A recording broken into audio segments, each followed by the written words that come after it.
The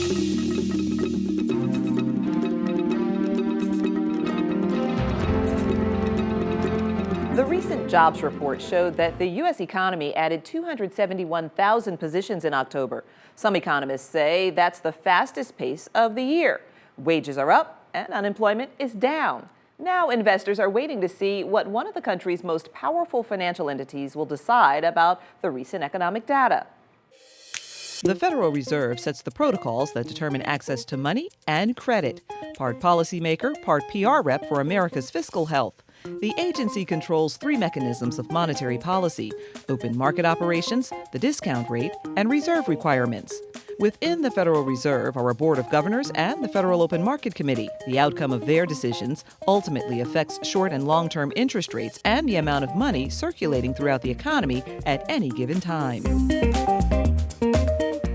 Dennis Lockhart is one of those decision makers. He's the president and CEO of the Federal Reserve Bank of Atlanta. And as a voting member of the Federal Open Market Committee, he's one of a selective 12 with the power to raise interest rates. He talks about career and paying his dues in today's Executive Profiles. Tell us about what it was like growing up in Bakersfield. Bakersfield in those days was a rather small town, say 75 or 80,000, and a fairly typical middle-class, all-American place. You know, it was one of those places where you could go out your front door and disappear for a day and play, and your parents didn't worry about you.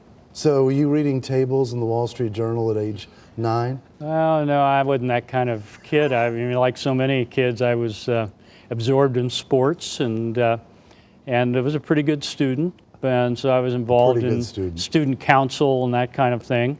But I really didn't get interested in finance until literally I got into my career. So you went to East Bakersfield High School, had a great experience there. Yeah. And then what happened? Well, I got into Stanford University, so I went to Stanford. While I was there, I studied in Italy for a semester, so I had a great experience in Florence, Italy. And overall, just had a terrific education and a very good experience. So coming out of Stanford, then what? Well, it was 1968, and 1968 was in the middle of the Vietnam War, and so I had a military obligation, and I chose to go into the Marine Corps, so I became a Marine Reserve officer, went to all the training, and then was released to a reserve unit. And that allowed me then the following year to go to graduate school. And so I studied international economics and foreign policy at a school in Washington under Johns Hopkins University. So you were plugged in to the international global scene really from the very beginning.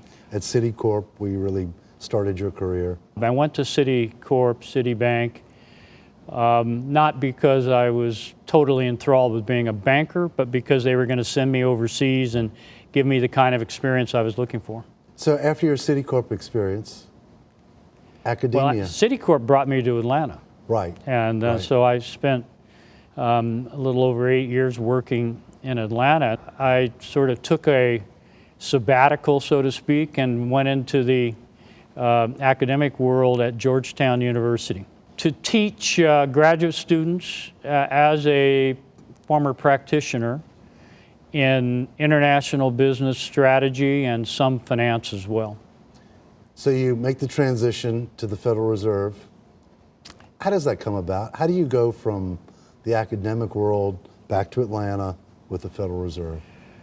Well, I was reading a New York Times, I think, one day, and there was a little article about my predecessor's retirement, Jack Gwynn.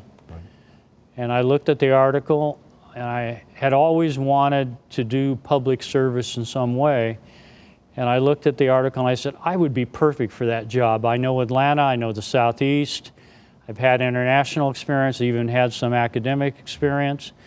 So I made contacts and put myself, threw my hat in the ring. And sometimes these things work out, and this time it did. Tell me about this job. What's it all about? It's kind of mysterious, yeah. But then again, it's so high profile.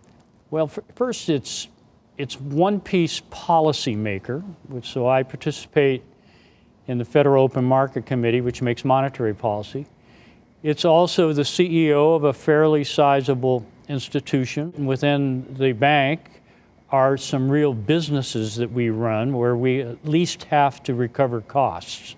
And I would say, as a policymaker, I have to be a communicator. I have to go out and explain to the public what our policy is all about, what we're trying to achieve, and talk about the state of the economy. Is it a 7-day-week job? I give it 6 days a week. I usually come in one day on the weekend, at least spend part of that day. I take a fair amount of work home. There's a constant need to stay up with the economic data. And then I get briefings, and prior to a Federal Open Market Committee meeting, then it's a real stack of reading, takes almost a full weekend. What's changing in your business today? Well, I hope sometime this year policy is changing. That will bring on a new era of rising interest rates. We have been in what you might call kind of an emergency policy mode for 7 years now. So it will be a turning point, clearly, when that decision is made. You know, in addition to your job, you're extremely active in this community. Talk to us about your community commitment, would you please? One major theme is education. I'm on 2 education boards, arguably 3, including an advisory council. I'm also involved in groups that are the leaders of the community, where we talk about issues that are important to Atlanta. So I'm spread fairly thin from a civic point of view, but enjoy it all. In closing, back to the days of East Bakersfield High School, did you ever envision that you'd be on page 2 of the Wall Street Journal with a 3-column, 4-color photo talking about policy of the future? Did I ever dream I would? Yes. I was always thinking ahead, and I was a person with some amount of ambition. And so when I learned in junior high school and high school that I could play leadership roles, I began to imagine a more expansive platform on which to do that. And yes, I dreamed about being at a national level at some stage, and it's worked out. Lockhart recently spoke at a conference in Switzerland where he laid out the case for a potential rate hike in December. He cited the growing U.S. economy, improving labor market, and the rate of inflation as strong indicators.